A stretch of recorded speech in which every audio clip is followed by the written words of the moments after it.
Welcome to the Inside Track on Real Estate with Ken Decker and Yetta Decker of the Decker team. Today we're going to be talking about preparing your home for winter. I know that's a nasty thought because we don't really like to think about snow. Some people do. Some people like to ski. But today we're going to talk about getting your home and your property ready for our winter freeze. Yeah, thanks a lot for that. Yeah. So we've written down, kind of 12 of the top things that you might want to do with your property. We're going to take in consideration whether you're a rural property or city property. If you're a condominium apartment dweller, there's probably not a whole lot you have to do to get ready for winter except for maybe turn off the lights and go south. Right.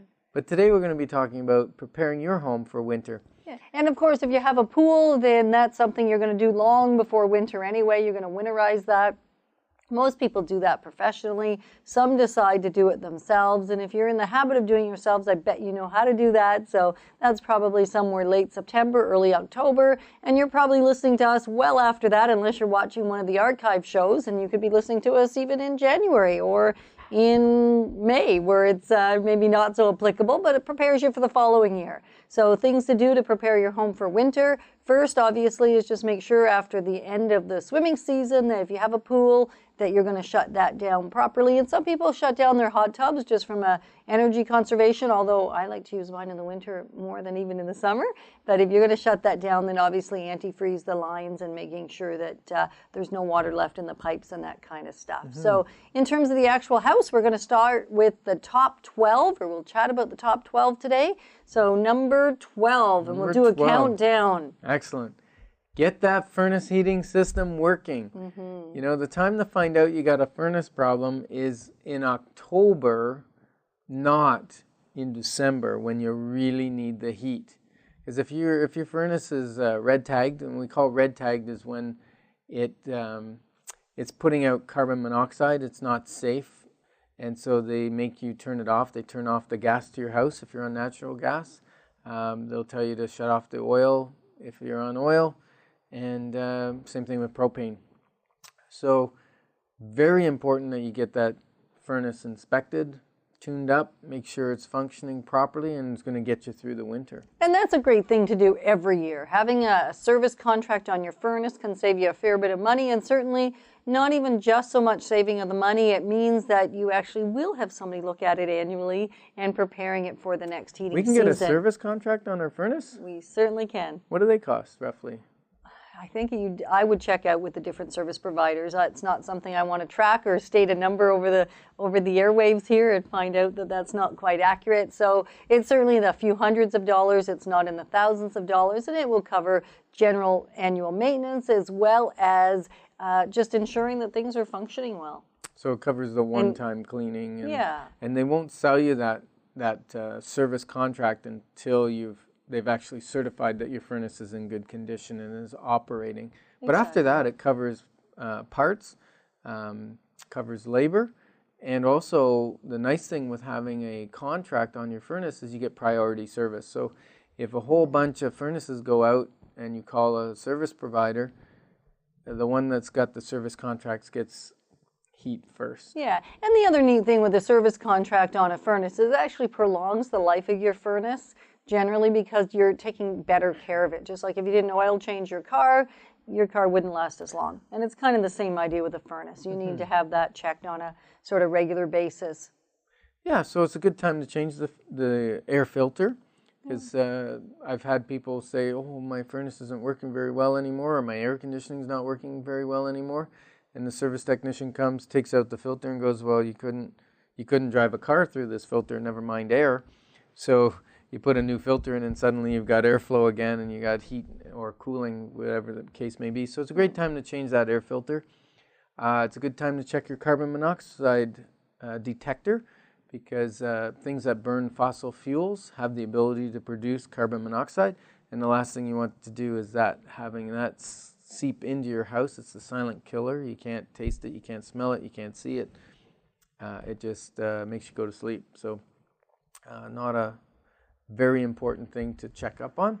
And then, of course, if you've got an oil furnace, You want to get your inspection done, your TSSA inspection, to make sure that they're going to be able to supply oil to you over the whole winter. The last thing you want to do is in the middle of winter get an inspection that says, no, the tank's too old, we can't deliver oil anymore, or the lines are bad, we can't deliver oil. Suddenly you're out of heat. Right, and it's a more costly adventure to do also in the winter. I mean, you want to do things when it's the least challenging to do them. So certainly having furnaces, regardless of the type, checked. And if you have electric baseboard heat, there's not a whole lot to do.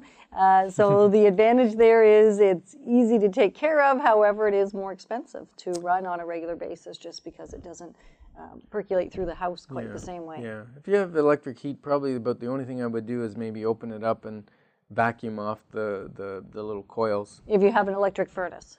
No. Oh, no, if you have baseboard electric. Baseboard electric, yeah. Right.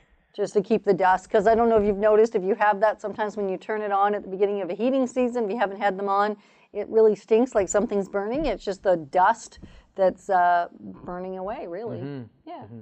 So while we're talking about furnaces, number 11 is actually the air conditioning. It's time to turn that off. We probably don't need that anymore, I'm assuming. Yeah. And now I've heard different philosophies on it for a central air conditioning system. I've heard some people say, well, cover it with like a vinyl cover or bag. Personally, I don't like that. It can trap moisture, it can trap things underneath it. I do like to put a piece of plywood or wood on top of the air conditioning unit and then put a brick or a block or something on top to hold it there, because those fan blades are very balanced and they spin around. You probably see that if you go out in the summertime. They're spinning around at a very high speed, and those fan blades can get warped or damaged by falling ice or snow, and so that just protects them. Right, and the reason not to just sort of block it all the way around or wrap it, sometimes we see the bungee cord and wrapped with a whole bunch of even almost duct tape shut, the air conditioning units, is you can trap moisture in there, and then that can rust and corrode the components inside the air conditioning unit. So a great idea just to keep debris away from them, make sure there's no weeds growing in, make sure there's nothing that would obstruct it terribly, and then keep the top covered so that the blades don't get damaged. And if you got one of those window shaker units, it'd be time to take that out of your window, because you need to be able to close and seal that window up well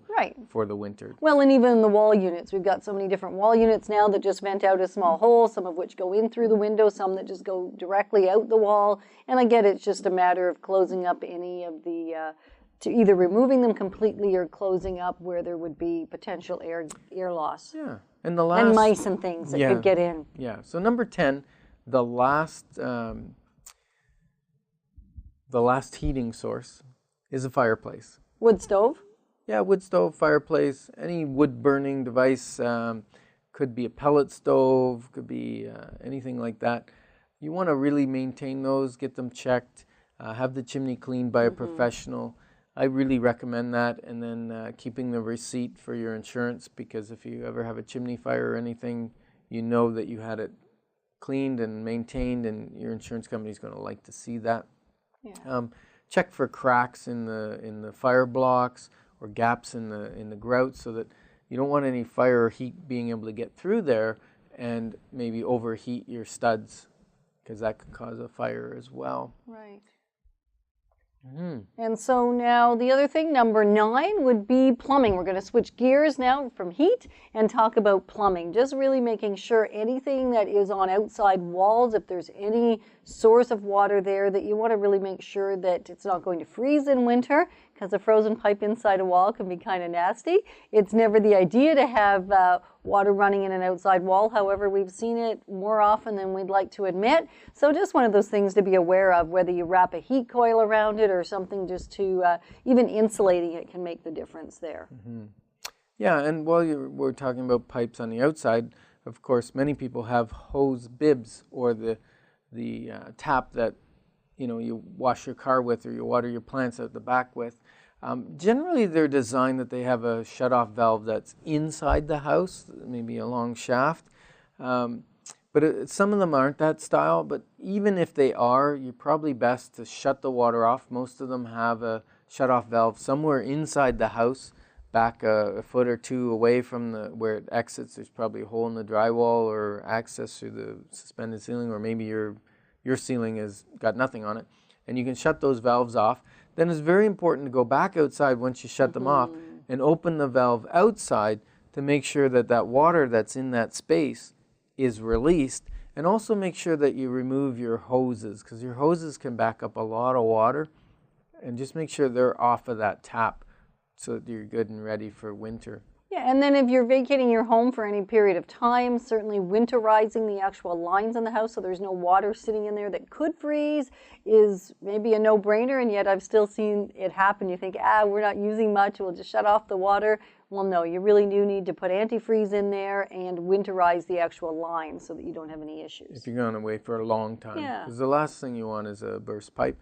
If you are going away for a week or so in the winter time, your insurance company, you can check with them, but most of them require someone checking the house either every 24 hours or every 48 hours, depending on your policy. And it's hugely important. I know that we had a tenant in a property once. He didn't tell me he was leaving. He left for a week. We came back. He said, my pipes are frozen. I went in, leaking pipes all over the place. And it was interesting because the reason that the heating system failed was a $4 battery in the electronic temperature control for the furnace. So one of the things I recommend is every fall, don't forget to do your smoke alarm batteries, but also do the battery in the electronic temperature control for your furnace. Well, there you go. That's a good tip. And changing your electronic thermostat, what would you say about that? Well, changing it? Yeah, maintaining it. What's there to do beyond the battery? Just the battery, that's Okay. it. Some people have the old mechanical ones that have like a mercury switch in them. They work fine. The beauty with the programmable ones is just an energy efficient thing. You might want to upgrade to one of those if you don't have one, where you can program the heat to go up just before you're coming home, and go down when you go to bed, and go up just before you get out of bed. And so you can actually reduce your heating costs by having a great electronic control system. And number 8. Number 8 is insulation. Okay. Insulation is an important thing. Might be time to check in your attic. Sometimes insulation will settle. Sometimes it gets disturbed by rodents, get up in there and make nests and move things around. So you might want to just check there every once in a while. The other thing is insulation is around doors and windows and that kind of thing. You might weather stripping? Yeah, you could do weather stripping on your doors if you find they're leaking air. Great thing to do is when you have it's a very windy day, go around your doors with a candle or an incense and see if the flame is flickering or the smoke is blowing away. You know you've got some drafting. You could also have a professional come in and they can do an exam of your exterior of your building, and they can show you exactly where you have heat loss. So that's a really cool thing to do. Yeah, that's awesome. And there is such a thing as rope caulk, which you can use around the windows. So if you're getting a little bit of leak there, rather than a big bead of caulking, there is a product that can be slid in there that works very much like weather stripping, but it's intended for windows rather than doors. Mm-hmm. Now, other insulating things you can do, you could insulate your hot water tank if you want to reduce heating costs there.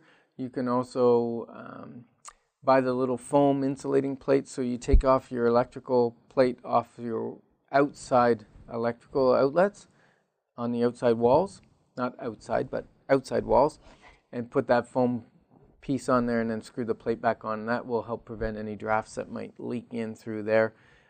It's very tricky to seal a house completely when you're cutting the insulation to put the electrical box in, and so there's a lot of potential air loss and heat loss that way, right? Exactly. So if you're just joining us now, you're with the Inside Track with Ken and Yetta Decker of the Decker team, and today we're talking about preparing your home for winter. So yeah, we've given you, I believe, about 7 or 8 tips already, and we're moving on to number 7 now. So I guess a total of 12, which means we've only given you 5. Wow, it takes a while to go through them all. So if you want to look at any archive shows about other topics, you can check out chri.ca and to hear them there, or you can hear or watch them on deckerteam.com. And if you have questions or suggestions for future shows, you can connect with us that way or simply by phoning us at 613-860-4663, 613-860-4663. And if you require any expertise or resource around real estate, certainly we're here for you. We'd like you to connect with the Decker team, and we'll have a chat with you and see how we may be able to help you with your question or your challenge. So number 7 of the top 12 things to check on your home is your roof. Your roof protects your inside of your house from water penetration, ice penetration, things like that. So you want to make sure your shingles are in good shape.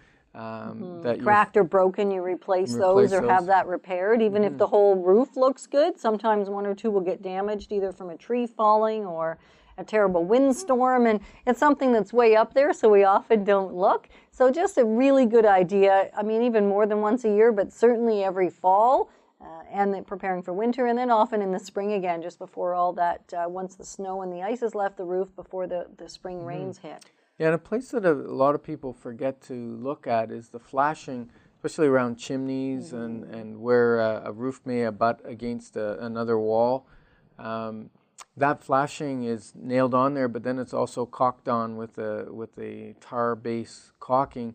That can crack over time, get loose, pull away, and so you want to re-adhere that with tar caulking so that you don't have any water penetration down those spots. Because a lot of that water penetration you don't see until there's significant damage on the inside. So it's not so much the cost of repairing the external damage, the outside, that's an issue. It's what happens inside the walls. You don't even know it's there. And flashing around doors and windows, even where you have an area where there might be driving rain, I know we've left the roof for a minute, but that's just another area for flashing to really check that. Is ensure flashing around doors and windows as well, caulked and sealed as well. Yeah, so now when you're up on the roof and you got your ladder up against the eave, that's a great time if you have eaves troughing to make sure that they're not full of tree branches and leaves and all that sort of thing. Plants, I sometimes have plants growing in mine. Out, yes, and also to verify the downspouts that they're actually there. A lot of people take those downspouts off, like they come down the wall and then they take the part that goes on an angle out the lawn. They take it off because it's difficult to cut the grass and whatever. You might trip over it. It's a trip hazard. People trip over it. They get step on it. They get it squashed. The problem is if they're not in good repair, then you're dumping all the water that's accumulating off the roof right at the edge of the foundation, whereas the place you want to keep water away most. So make sure those extensions are on, that you're getting the water a good 4 or 5 feet away, that it's getting away from the foundation. Right. And those cracks, or there's no cracks in the extension downpipes, because often we'll see them in the water. They're on there, but the water's still pouring out the back end of them because they're cracked or broken there. So really an important piece, because keeping water away from your foundation is the best way to ensure you don't get water inside your house. Because every foundation has a potential for water penetration. And there's none of them that are... And the time to check that is in the fall, because once the spring comes, you've got the snow melting, you've got rain. That's when you get the most amount of water. So you want to make sure it's ready at winter time. It's kind of, you think you'd get it ready in the spring, but you actually want to get it ready in the fall. Now, number 6 is something that not every home has, sprinkler systems. We have this, and every year we have our sprinkler maintenance guys come and hook up a big compressor to the lines. Some people think, well, can I blow out my sprinklers myself if I've got a little compressor, you know? The difficulty is you need a lot of pressure and a lot of volume, and you won't have the volume to be able to pressurize all those pipes and get all that. Yeah, because if you leave a little bit of water in there, you're likely, well, you're prone to bursting a pipe, and it's a real pain to dig up half your lawn to find the burst pipe or yank out pipes to replace. And of course, if you have a pond or a fountain or whatever, you need to do your winterization of that. Yeah, absolutely. Number 5. This is an easy one. It's put away that patio furniture, cover it up, tuck away anything that's going to be susceptible to rust or susceptible to damage. I left my cushions out last year, and the mice made a home inside my cushions on my patio phone. Was it not? No, actually it was a squirrel. I saw him. He was quite neat. He tore open the cushion, and he was taking out the insulation foam out of the cushion and taking it up to his nest so that he would be nice and warm in the wintertime. He was a little chilly up there, I guess. So tucking that into a shed would have been a good idea, and making sure there was no access into that shed once I'd done it. Anyway, so just covering up your patio furniture and or putting it away, and anything else that you have outside that would see a fair bit of damage by the winter. Planter pots is another one I've left out more than once. They explode. They explode, yep. The water gets, the ground gets cold with the water that's been in there, it freezes, and then it cracks the pots, and then you got a big mess to clean up in the beginning of the next year. So tucking those away before too much water has gotten into them. Plus I got to buy new pots for my wife and refill them with soil and put new plants in, and that's no fun. So I now carry them into the garage every fall. Yep, perfect. And number 4. Paint those exposed areas. That if you've got wood that's peeling or chipped or cracked, make sure you seal it with the appropriate sealant, whether it's paint or stain or a sealing type product, or caulk it along the edges, because that wood over the winter takes a beating. Yeah. And if it's cracked and got issues, what happens is the moisture gets in the crack, and then it freezes, and it actually pushes your wood apart and splits it, and it makes it more chaffed, and just rots a lot faster. So just make sure your wood's well protected before you go into the winter season. Yeah, and it's too cold. You know, after a certain period, even though you know you get into November and you might have a nice day, but it's still too cold to actually have paint adhere. You need about 10 degrees Celsius for your paint to work well. Yeah, and sometimes in the spring we think, well, we want a nice fresh looking deck come spring, and so even to stain or paint a deck, we might want to do that in the spring. The challenge is it's taken a fair bit of weathering through the winter. So ideally, even though it takes the stain will take a good beating throughout the winter, it's still better that the stain does than the actual deck. Absolutely. Right? Because stain's cheaper than a deck. Absolutely. All right, number 3, winterize all your powered equipment. So lawnmowers that might be in the garage, drain those of gas.